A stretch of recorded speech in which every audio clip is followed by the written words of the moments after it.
My name is Jesus Vilva Arellano from Poblacion Baleno, Masbate. Noong 2009 hanggang 2012 ay nag-apply ako ng trabaho sa Guadalupe Co-op sa Cebu City, na kung saan ay na-hire ako bilang isang merchandiser, nag-display ng mga canned goods sa Co-op. At nagpapasalamat po ako sa aking manager na si Sir Leo noong time na yun, dahil hinire niya ako kahit graduate ako ng college.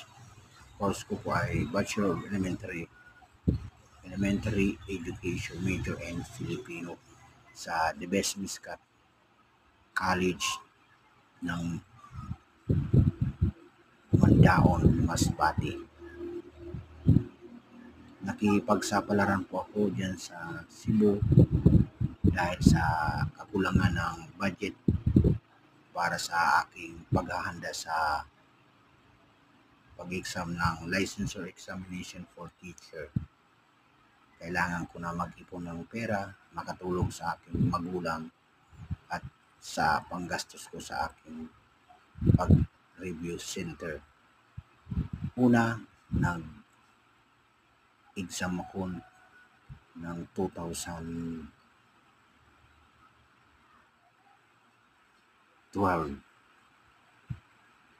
March yun, pero hindi ako napalad o hindi ako nakapasa. Ang rating ko lang ay nasa 70%.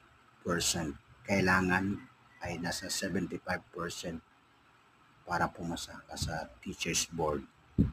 Pero hindi ako nawala ng pag-asa dahil sa mga kasama ko dyan sa Guadalupe Co-op na naging inspirasyon ko sila at lakas. At dahil sa meron akong salary at regular, pangalawa kong exam ay nag-under review center ako sa Cebu Normal University. Lahat ng salary ko napupunta lang doon sa binabayaran ko ng review center. Pero luckily,